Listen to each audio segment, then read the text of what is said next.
We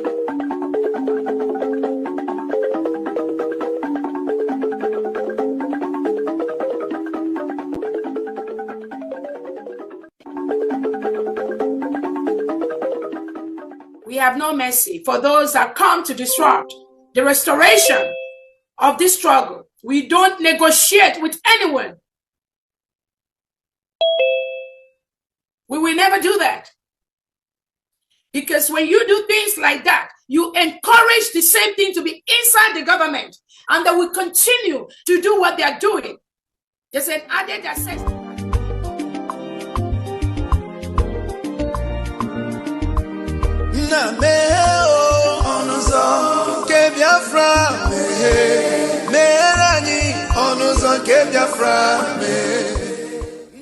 Welcome, fellow Biafrans, lovers of freedom across the world. I welcome you once again to this amazing platform where we bring you information that has to do with the United States of Biafra.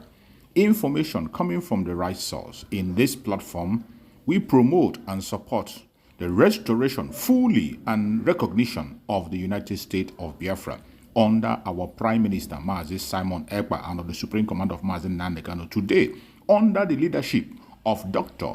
Ngozi Orabweze, the Deputy Prime Minister. Wherever you are and you're watching this program, I welcome you. Please like and share to all platforms. In this program, we will be continue to show you information that are coming from all angles, more especially things that has to do with the Biafran territory, regardless where it is, whether in the east, in the west, in the north, in the south. We bring it before you so that you can digest it and have a rethink and know where you stand. The only thing that can guarantee our freedom in that contraption called Nigeria is Biafra. It is either Biafra or nothing.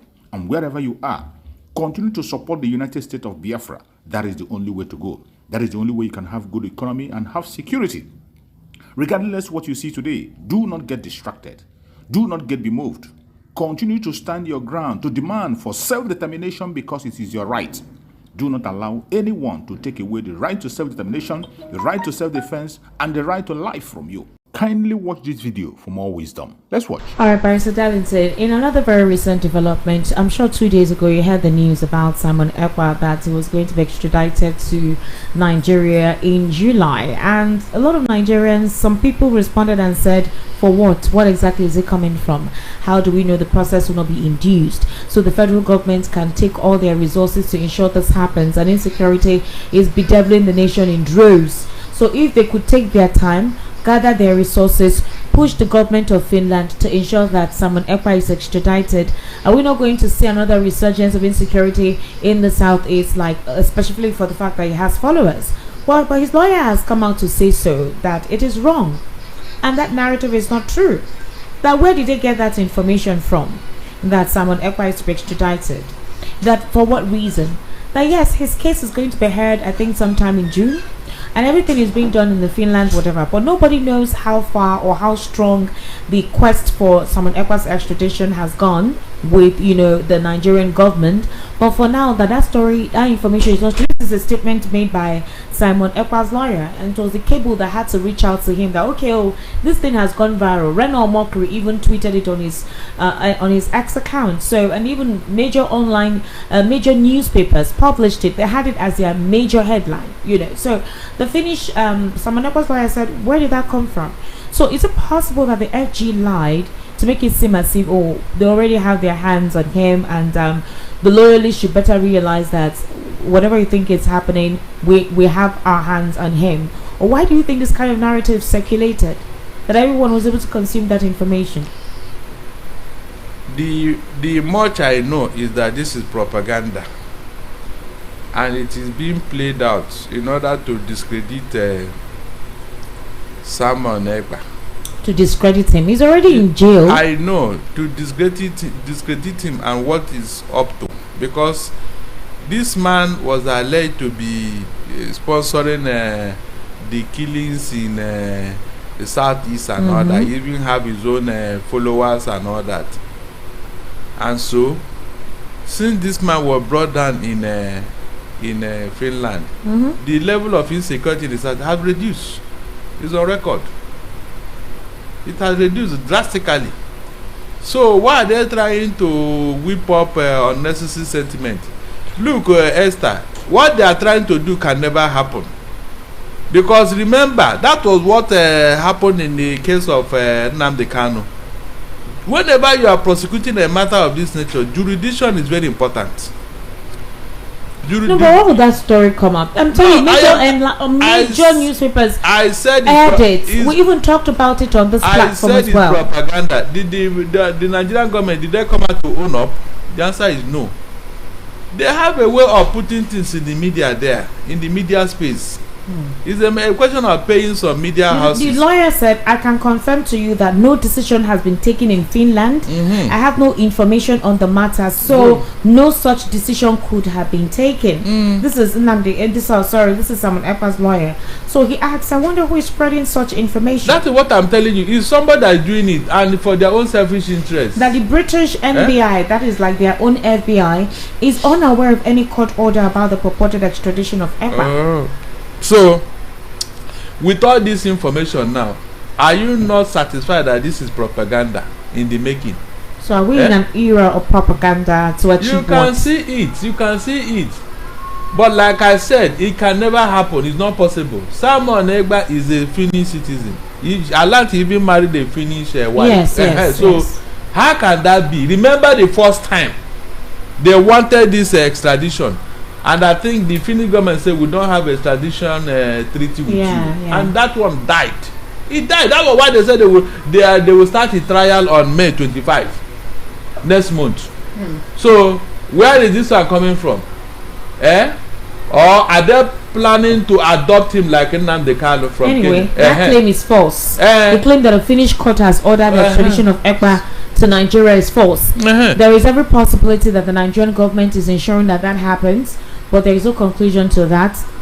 The Finnish NBI has not actually, they've not verified that information. So obviously, none of them in their court have actually seen any information of that regard. There's no court process. There's no document affiliating them with the Nigerian government in the extradition process. This is a distraction. Because whatever Simon Ekpa was alleged to have done, he did it in Finland, on their soil, in their country, within their territory. And that was why they said they will prosecute him there. So I don't know under what authority will Nigerian government be talking of extradition. You mean he won't get a fair trial in Finland? Did Simon Ekpa complain that he will not get a fair trial in Finland? If you not get a fair trial, is it in Nigeria that you get a fair trial? Even whatever he claimed to have been done or whatever, it was in Finland, not in Nigeria. So jurisdiction will play a very big role. That was what disabled the federal government case against Nnamdi Kanu. Because when it comes to jurisdiction, that matter failed. That was why Nnamdi Kanu said that they should try him in UK. If they allege that he had done anything, it was in UK that it was done. So why did you bring him? If it was possible, why didn't they extradite him from you? At least we have it with extradition treaty with the UK. Why couldn't they do that with UK? They had to go and kidnap him in Kenya. They did not kidnap. They say it was extraordinary rendition. So let's use the official term. Okay. That was what they said. It was extraordinary rendition. So and the court said that was wrong. Okay, fine. Thank God. Yes, you remember the ruling now? I said thank God. The court actually said that the federal government was meant to pay a fine. So that was when the court said that they should go back and redo the case. I remember that. So if you have all these facts on the ground, on what ground now would they be talking of Simon Ekpa? Can't they finish the one within Nnamdi Kanu first? You are chewing something in your mouth. You are not even swallowed it. You are not finished chewing it. You want to go and bite another one, so that two Igbo sons will be on trial of the federal government, Abi, for terrorism or whatever. Meanwhile, the real terrorists are in the north. They are terrorizing everybody. Can you just look? There are things I don't even want to think about because of the awkwardness. It's very odd. You have the real problem in the north that you're supposed to tackle. You left it and you are chasing Simon Ekpa, Nnamdi Kanu, people that have not even done one quarter of what the terrorists are doing in the north, and you are looking the other side. We cried out against Simon Ekpa, and the thing it came to a standstill. And we said they should try him and jail him in Finland if he found guilty. So what is wrong?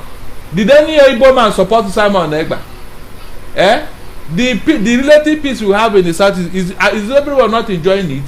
They want to start another thing now and claim it is IPOB. Esther, you can imagine. When we were saying it here that this IPOB is innocent, nobody listened.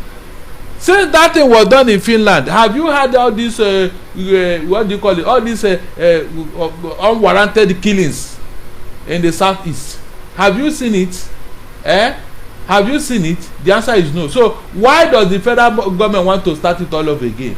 Telling us they raided the camp where IPOB. So every morning this IPOB will just go and sit down in the camp doing what? No, they are not moving about killing people. They have not gone to one village and ransack the village and kill everybody there and come out and say yes, we did it. They are not telling people they start to pay them what's the ransom or protection fee. But despite the fact that he was arrested, the insecurity in the southeast has not reduced. But no, don't say so. It has. It has reduced. I said it has. Okay, you see, the callers will call you and tell I said it has. The insecurity in the southeast has reduced. It has reduced. So what's going on in Enugu and Ebonyi? The Fulani terrorist attacks in Imo State as well is what? You have mentioned it. You have mentioned the people behind it. So you should add that question to the federal government. Esther, that question should go to the federal. So you mentioned the name of the people behind the insecurity. Now ask federal government, what is wrong with that? It's as simple as that. If you remove Fulani herdsmen in the southeast, I'm telling you, no single soul will die over there.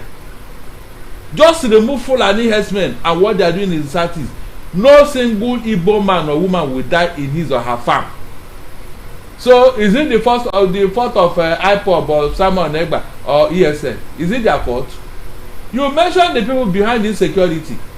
Already, Asari Dokuwa have confessed with the contract he had with the federal government and what they are doing. All these things, when you add it up, is it IPOB that is behind it or ESN? The answer is capital no. So you know the people causing the insecurity. Why not go after them as the federal government? Why not feed them out instead of calling a dog a bad name in order to hang it? President, we need to open the phone lines now. But a senator from one of the northern states loyal to the president confided in The Guardian that president refused to consider valid points marshaled by some of his colleagues on why the Senate president should step aside to pave the way for a dispassionate investigation into various accusations against him. The Northerner stated that the president was reminded of the many baggage that trailed Akpabio's nomination at the inception of the 10th Senate, including his insults on the National Assembly during an investigative hearing into the Niger Delta military and the missing 1.4 billion naira from Niger Delta Development Commission, as well as the report of the audit panel he, Akpabio, instituted, which was sent to him as Niger Delta minister. So a Southeast senator too, who also pleaded anonymity, noted that though there had been of late small talks against Akpabio's handling of Senate affairs, how would our northern colleagues believe that Tinubu can sacrifice the Senate president at this time? So the acolytes of former Edo State Governor said if Oshiomhole was eyeing the Senate president, it must be for the next dispensation, stressing that some senators had been feeding the Senate president with the speculations to cause bad blood between the two South-South senators. So there are subtle moves for a shift in the Senate leadership coming on the heels of the public assertion by the founder of the Citadel Community Church, Tunde Bakari, that the Akoti Dwagon and Rivers Emergency Rule issues showed that the Tinubu administration was on a downward slide. How do you react to this? I am not surprised. You're not surprised? Yes, with all these revelations. I told you here that the badder you are, the more you are accepted in APC. Did you hear that English? Don't go and look for it in dictionary. It's my own. I said there are no good people in the APC. The badder you are, the badder you are. So you're saying there's no good people in the APC? Mention the person. Mention the person that have not left. I mean, decent men. Baba Akim just left. He was the political advisor to Tinubu. He just walked out, and told you that all the things Tinubu claimed to have done is all lies. Oh. You didn't hear that, Abi? You didn't. I told you that the badder you are, the more you are accepted in APC. Is that what you are celebrating, Esther? the badder you are, the more you are accepted. So all of them, they all have baggages. They have skeletons in their cupboard, and that was why they were choosing. So if you are expecting a decent man to join APC, it's a lie. It can never happen. You saw when they were begging P2B to come and join them. The man quietly stayed away. You remember? So what are you now saying? So are you beginning to know this today? You saw what Akpabio did in Akwa Ibom when he was the governor. Go and look at the report. And yet this man was selected. In fact, he was appointed. He was appointed by Tinubu that he must be there.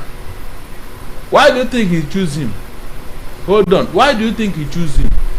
The first thing a leader that knows that he has failed does is to bring people like that around him, so that they will be his attack dog and defense.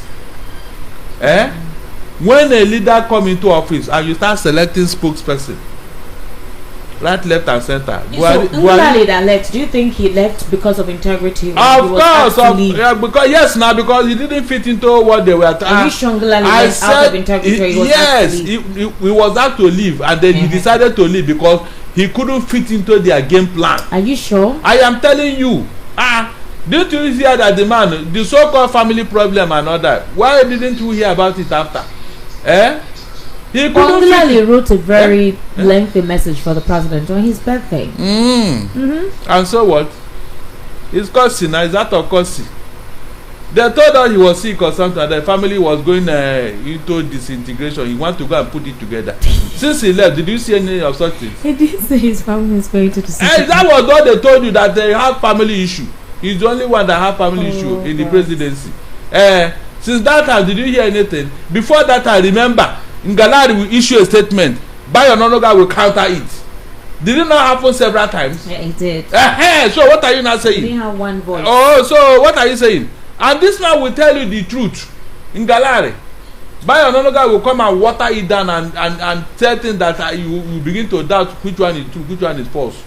Is that not why they now feel that the man is he didn't fit into what their game plan, and they asked him to leave, or he left on his own? We don't even know the truth now. But the truth is that yes, the man left maybe out of integrity. Because if he wanted to, he would have joined them to say what they are saying now. So let's take pause. Let's take reaction. Ladies and gentlemen, you're currently listening to the Evening Rush.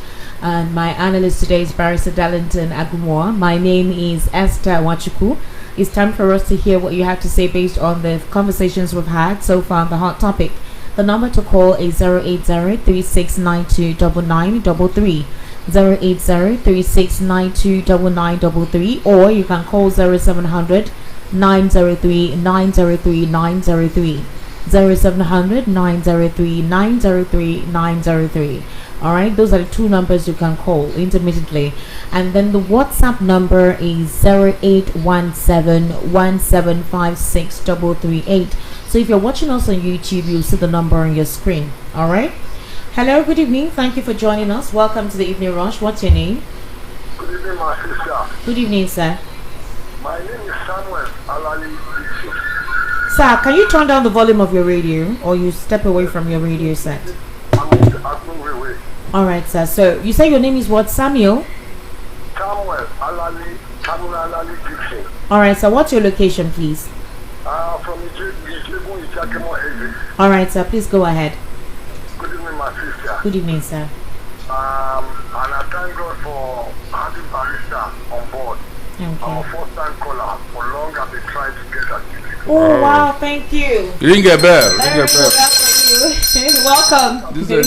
Welcome to the family. And thank you for being a very, very loyal, faithful Nigerian.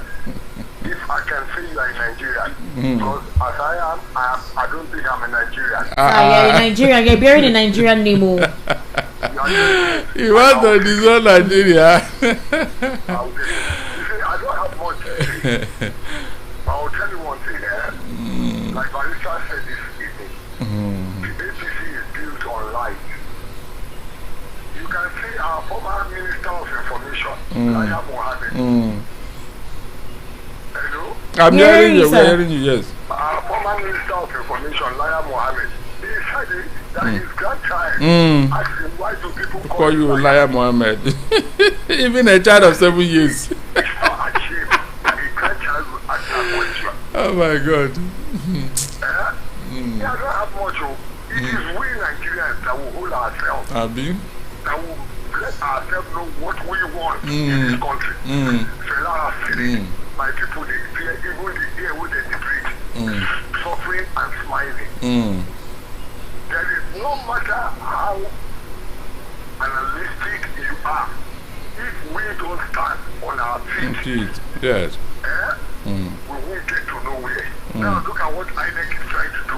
Whether you have BVN or not, you are good. whether you have voters card or not, yes. you are eligible to vote. Good. Look at that talk. I'm telling you. I'm telling you. They said it depends on the house. They have to pass it through the house Can to you realize imagine? it. That is to accommodate even non-Nigerians. So. I remember my first salary in this country is 150 naira.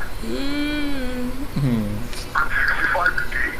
I will collect 75,000, middle of the month 75,000, 75 naira, middle of the month 75 naira, ending of the month. I will make a headway. Wow. So what year was that? I'm talking about 80 something. Yeah, in the 80s, yeah. Wow. Then foreign artists used to come to this country, will go to National Theatre to go and watch with that same amount. My best food then was 50 kobo. Do you know what I eat with 50 kobo? I will buy bread, I will buy cube sugar. Not this one we buy the tiny nylon. I will buy bottled water and I will still have 5 kobo change from 50 kobo or 59. Oh my brother, don't let me salivate too. Don't let me salivate too. All right, sir. Thank you so much. Let's take all the calls. Because Okay. Thank you for I calling. remember those days in my primary school. Thank you so much. It as well. I think I remember when I was in primary school. I think primary 1 or 2. I saw 1 naira coin and 50 kobo coin. Then before primary 3, things All just of a disappeared. sudden. All of a sudden. Hey, all hello. this Good evening. disappeared. How are you? Hello. Hello. Hello, good evening. How are you? Wow. Hello, good evening, sir. How are you? Thank you so much for watching the program. I appreciate you for your patience to watch from beginning to end. I hope you have learned a lot from this very program that I just played, this video. Please like and share the video. Share to all platforms. After sharing the video, now you can go to the comment section and put down your comments. Whatever suggestions, contributions you have to make, what do you think about the video I just played? Go to the comment section and put your comment. I will go through the comment section and I bet you I am learning a lot from there and you can equally learn from there. Let us share our experience on that comment section. Thank you so much and stay blessed. Don't forget to share and we continue to bless you as you share. Biafra government, peace, progress, unity and equity. We move.